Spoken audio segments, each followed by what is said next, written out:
Hello, my wonderful, beautiful friends. Guys, welcome back to r/EntitledPeople, where Karens think they rule the world and that nobody else matters in life. And today, guys, boy, oh boy, you're in for a treat. We've got entitled neighbors stealing dogs, a 70-year-old woman attacking employees, Karens trying to run people over. Oh my goodness, it's wild. I hope you enjoy the stories, and Stevie Boy's gonna throw up an email right here for your crazy story submissions. Let's dive in. Okay, so this happened a few years ago when I worked at a coffee shop in a pretty popular city for tourists. It was very busy, like line out the door all day due to holiday season. We sold out of all the pastries and baked goods, so I decided to restock the pastries, while my other coworker took orders and made coffees. It was a small coffee shop, only 2 people worked during a shift on most days. So as I'm restocking and clearly not at the register, I'm approached by a woman with a bottle of kombucha, and she says, "Hey, the line is too long. Can I just give you the money for this and just go?" I told her, "Ma'am, I'm sorry, but I can't help you at the moment. I'm not at the register and I'm currently in the middle of restocking." She then says to me, "Can't you just take my money?" I tell her, "No, I'm sorry, but it's very busy and the money might get lost if I don't ring it up. If you wait in line for my coworker, she'll be more than happy to help you." Now hearing that, the woman says, "I don't want to wait in line. This is ridiculous. Just take my money." I say to her, "Ma'am, there's a lot of people waiting in line. Some of them are only getting a bottle of water. It wouldn't be fair to them if I just took your money and made them wait for their turn." She then screams at me. She tells me she's not waiting. She then puts the bottle back and she left. Now, I didn't think anything of it because we're very busy and I had to get back to helping out with orders for other customers. The next day, my manager asked me about this because the woman left a nasty review online saying, "A barista that lacks all empathy and is void of humanity refused to sell her kombucha because she's too stupid and is only capable of putting out pastries. Avoid this place at all cost." Now, my manager was pretty chill and just wanted to know what really happened. So I explained and said that we were busy and the woman was trying to cut in front of everybody to get a bottle of kombucha. My manager responded to her review in a polite but stern manner, saying she's sorry for the inconvenience, but there's rules and I'm allowed to refuse service. So I stalked this petty Karen because I was curious, and I found out that she left a lot of really bad reviews of random places. Some highlights include a bad review of an airport being too busy, and a bad review of a bank because there's never parking spots close to the doors, and that she didn't like walking through a parking lot. Some people, am I right? Guys, some people just make me so upset with her entitlement. Like, does this woman pull this little stunt in every store she goes to that has a line? I bet that woman would give prison a 1 star. Jail's alright, food portions were barely enough to survive on, and we didn't get salt and pepper to season that bland food. And they wouldn't even let me speak to a manager. Like, I'm shaking my head at this. So this happened back in 2009. Both of my sons were in middle school and high school, old enough to stay at home by themselves. I worked the 5 to close shift at the local chain hair salon. We lived in a condo, and my neighbors were notorious for stealing someone's shoveled parking space. Now, I knew someone was going to take my parking spot that day, so I asked my youngest son if he would start to shovel my spot out when I called him, to tell him I was on my way home. I tell him it's worth $20, and he was happy to do it. So I call him at 9:05 p.m. just as I was leaving work, and he went out to get to work. We had about 6 inches of snow on the ground, and he only needed to shovel enough for my tires to hit blacktop and for me to get out of my car. So I get home, and I see him standing there and no cleared space. I did, however, see a shiny new BMW parked where he said he was going to shovel for me. I got out of the car and I asked him what happened. My son then burst into tears and told me that some woman drove up while he was clearing out the space and threatened to run him over if he didn't move and let her park where he had just spent 20 minutes shoveling. He told her he was shoveling for his mom, that this was our reserved parking spot and that I'd be there in 5 minutes. The woman starts honking and cursing at him to move. He told me she actually drove the front bumper of her car into him and was threatening him with her car. She almost hit a 12-year-old with her car just so she could have a clear parking spot to park her BMW in. And the thing is, she didn't even live there. She was someone else's guest, and she was supposed to park in the guest parking spot. So I parked down in the next lot and walked back to my condo. My son had gone inside and calmed down by then. I checked and he wasn't injured. He was just mad and scared. I told him it wasn't worth someone almost hitting him with their car over a snow-free parking space. I gave him the $20 and told him that some people are just evil and to forget about it. Now, I wanted to call the police, but I knew it was her word against the 12-year-old's since I hadn't seen what happened. We didn't live in the best area, and the cops mostly couldn't be bothered with us lesser humans. Since the next day was a snow day and no school, my boys were up late playing video games. My 12-year-old told his brother, who is 14, what happened. My oldest son then comes out and asked me if what his brother said was true about the woman trying to hit him with her car over a parking spot, and I told him to go look outside for himself. My oldest then comes in and asked me what we were going to do about that woman. I told him growing up in Baltimore City, if someone stole your spot in front of your house like that, we would just shovel them in, bury their car to teach them a lesson. As soon as I say that, my oldest got this look on his face and he told his brother to go get his coat, grab his boots, because they were getting the shovel. The boys were out there from 10 p.m. to 11 p.m. shoveling this woman's car in. They took snow from all over the parking lot to pack around her car. Now, I know I shouldn't have laughed or encouraged them, but I felt it was justice that a rude woman bullied a 12-year-old to give her the spot that he just shoveled. By the time my boys finished, her car was almost completely packed with snow. They packed so much snow around and on her car that all you could see was the roof.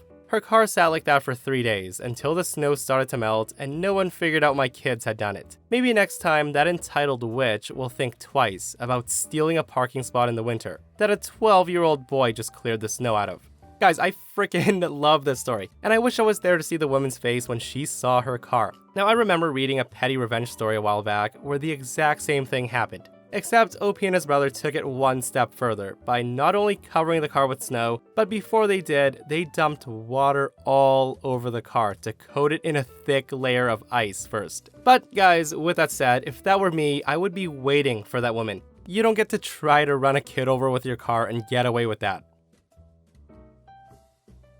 This incident occurred years ago, dealing with 2 dogs my older sister acquired from a friend. At the time, I was working 2 jobs, and I was staying with my sister. She had taken in a female Cocker Spaniel named Mercy and her puppy that was 5 years old.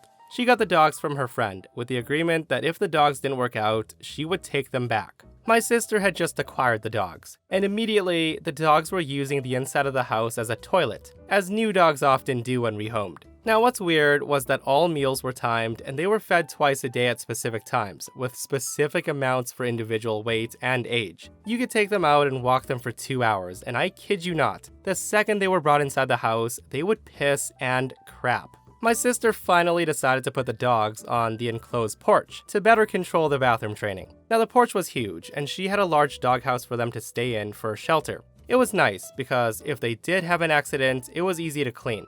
I want to note that this was in the middle of spring, and she would have them out there during the day when she was gone to work. It wasn't cold where we lived, and she was hoping to break them out of the habit of making a disgusting mess inside the house. When my sister would get off work, the dogs were brought inside. Our dad would often come by too, since he had nothing better to do. The routine was the dogs would eat in the morning and taken out for a good 30-minute walk, and then put on the porch for 5 hours. My sister would then come home for lunch and repeat the process, hoping to break the bad habit. Food and water were restricted to get them to toilet outside. And here's where our neighbor comes in, a Karen. So this man would stare and shake his head like this was the most horrible thing he ever saw. Like, how dare we leave our dogs on the porch all day? A week later, I was on my way to work when I see an animal control vehicle blocking me in. I see the door open and this short woman with Coke bottle glasses approaches the porch. And I come out asking, "Can I help you?" She tells me, yes, we've been receiving complaints about animal abuse going on here.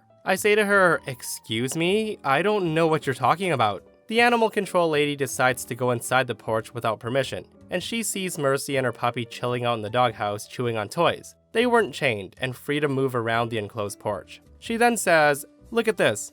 This is cruel. Dogs that are kept outside require access to food and water at all times." I say to her, "Really, these animals have been fed and watered. Second, both dogs are not chained. Third, I believe you're referring to livestock. And last, if that's the law, then I need you to show me where we're required to do so. These animals are in the middle of potty training, which is why they're kept on this porch during the day. And you are now trespassing. There's no abuse here, and you need to leave now." Before she could say anything, my dad pulls up and basically chased her back into her vehicle with his words. I finally got to work late, and my dad took care of informing my sister of what happened. My dad complained to animal control, and yes, what we're doing was 100% legal and allowed. There was no harm done to the dogs in any way, and my sister was trying to get them trained. Animal control would not be bothering us in the future. The dogs were left, and apparently my neighbor was horrified that animal control didn't do anything. It was kind of obvious with the nasty scowling stares from him and his wife. So 2 days pass. My sister comes home to find that the dogs were gone from our porch, and she was extremely upset. They were left outside, and we had no idea if some passerby happened to see them and just kidnapped them, as that's not too uncommon. For me, I was sure the neighbor had something to do with it, but we just couldn't prove it. About 5 days go by, and my sister comes home and the dogs are just sitting on the porch like they had never left. The neighbor was outside, and we heard loud shouting about dog crap all inside their house. They were screaming about it, and it sounded like the two didn't even bother to clean up the crap. My dad and I couldn't stop laughing when we found out that the two dogs destroyed the carpets in the house. The two idiots must have given them access to food and water 24/7, and what goes in must come out. So here's where the story gets good. A few days later, the neighbors show up on my sister's doorstep with an invoice for a cleaning company, demanding my sister reimburse him and his wife for the damages done to their carpet. His wife was screaming, "You're gonna pay for this. Look what your dogs did." She then shows us pictures of her house, and it was nasty. So first, they decide to call animal control about the dogs, and then decide to steal the dogs, and now they want my sister to pay for the damages done. We're thinking, no, that's not happening. My dad then kicks them off the property. He then takes the garden hose, sprays the two of them off the property while yelling, "You like that, thief?" They ran back to the house and they stayed away. For the next year, the neighbor and his wife shot dirty looks at us, but for the most part, they left us alone. My sister eventually gave up and returned the dogs to her friend. It seemed that no matter what we did to try and train them to go outside, nothing worked. The last straw was Mercy, the mom, refused to walk on a lead, and then she bit my sister, drawing blood. Mercy also became aggressive with her puppy, and we had to separate them. The friend ended up taking them back, and they were kept on a farm, which worked a lot better for the dogs. Man, instead of calling them a thief, OP's dad should have shouted that he was going to get the police involved and let them sort out who has to pay for what. Guys, it would have been hilarious hearing them try to explain that they're asking for compensation after they stole OP's sister's dogs and the dogs crapped all over their house. You don't get to steal and then ask for compensation when something goes wrong. So this is a story from a few years ago when I used to work in the shipping and receiving department of a large grocery store chain. One of the people I loved working with there, we'll call him Bob, had an especially short fuse. Bob had worked in shipping and receiving for about 6 years by this point, and he hated it. And he hated the people that shop there. And I can't blame him either. I'm telling you all this since I liked Bob, and since I generally was harder to piss off.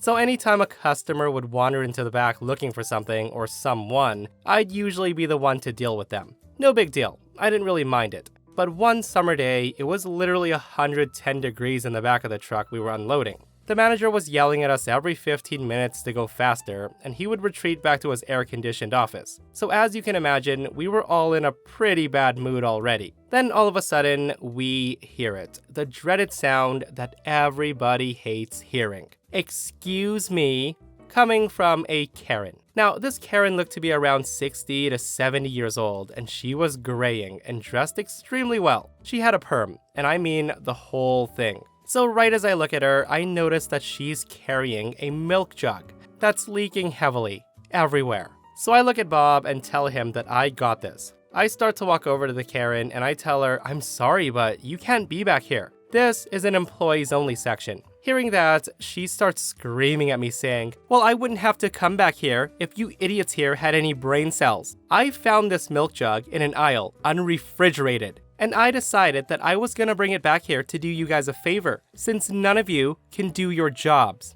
Now visibly, I was already done with this. I try to put on my best customer service smile and say, "Well, we do appreciate you bringing it to our attention, but in the future, if you could just leave it where it was and ask an employee outside this room to help, we would really appreciate it." And Karen looks at me shocked. Like I had just told her that she wasn't allowed to do whatever she wanted, and I was insulting her for doing her good deed. Before I know it, she starts screaming that I'm an ungrateful little bastard for not accepting her help, and then she does something that shocks everybody. she says, "Do you want the milk back?" Now, as soon as I say sure and held my hand out to grab it, she throws it at my head. Now, I was absolutely shocked that I just got whacked with milk, and I'm speechless. It turns out that didn't really matter, because before I could even react, here comes Bob. Now, remember when I said that Bob hated his job and he has a very short temper? So I guess this was the day where he was just like, F it. Because without saying anything, this man comes over, picks up the milk, and throws it back at Karen with speeds you can only see from a desperate quarterback in a playoff game. He then yells at her, "Are you actually that stupid? This man was trying to help you out and be nice, and you have the nerve to throw this at him? You just brought a gallon's worth of milk from where you found it in here, just to be a bitch. Next time you want to do us a favor, just don't, because I don't think you could. Now get out of the back of the store and leave us alone." Now, if you thought I was speechless before, you hadn't seen anything till now. I mean, I must have looked like a statue. I was almost afraid to move at the risk of getting my own head ripped off. The lady just turns around and waddles away really fast. I turn around and realize it's not just me that's speechless. All 5 guys on the shift that day are looking at Bob with their mouths on the floor. I then look at Bob and say, "Hey, I appreciate that, man, but I really hope you didn't go too far. She might try to get you fired." And that's where Bob smiles and says, "No, it's fine. There's no cameras back here because the company's too cheap. And I got all of you to back me up to say that you have no idea what happened, right?" After Bob says that, I smiled, and the rest of the group smiled. No one said a thing. We all smiled, as we were all mentally agreeing that we wouldn't say a damn thing. So as you can imagine, 10 minutes later, here comes at least 10 managers with this old Karen in tow right behind them. She begins to scream, "It was him. He did it. He attacked me with that milk." Now, we all just look at this lady with a shocked look, like we had no idea what's going on. She then goes through the whole scene that happened, and we're all just like, what? None of that happened. I then step up to say, Bob never even talked to the lady. We have no idea what she's saying. I talked to her. She brought back a milk that was leaking everywhere, and I decided to bite my tongue and still be nice to this lady and take it. I then asked her to exit the back of the store because it was an employees only section, and she left. That's it. That's all that happened. You can check the cameras back here if you don't believe us. My manager then looks at me and says, "Well, we don't have any cameras back here, but regardless, they are right, miss. You're not supposed to be back here ever. We have lots of signs posted on it at the door." Now, as you can imagine, this lady gets even more irritated. She's screeching like a banshee how she's gonna sue everybody and get the whole store shut down. It got to the point that no one could even understand what she was saying. My managers eventually just think that she might just be crazy, and they escort her out of the store. They then give us the whole, "Just make sure you try to watch your tone of voice more with the customers for future reference, okay?" That was the talk, but besides that, nothing happened. That woman couldn't prove anything, and we all vouched for Bob. And the managers, they trusted me. They thought I'd never lie to them because, like I said, I'm usually the nice person who tries to help anyone and everyone. Now, am I saying that it was right what we did? No, I'm not saying that at all. In retrospect, we probably went too far. But at the time, none of us gave a crap. We were done with that Karen. We were already pissed from the heat and the manager, who was an arrogant idiot. And this lady just happened to push us over the edge that day. So lady, if you're reading this, we're sorry, but maybe next time don't throw milk at people and then act like a Karen, and you won't get milk thrown back at you. Guys, Bob is a frickin' legend, and that woman, in my opinion, deserved that jug thrown right back at her. And she's in way over her head if she thinks that she can physically assault employees and treat them like that without repercussions. Like, I almost wish there were cameras back there so the cops could have been called and she could have been charged that day. And that, my friends, brings us to another end of our slash entitled people. Guys, I hope you enjoyed today's fantastic stories. If you did, hit that thumbs up. And if you missed yesterday's episode on the channel, I'm gonna link it right here. Opie's dad shatters his mom's life after a 30-year marriage by abandoning the family for a mistress, and Opie decides to destroy him. Check it out if you haven't, and myself and Stevie Boy will see you guys in the next one. We love you.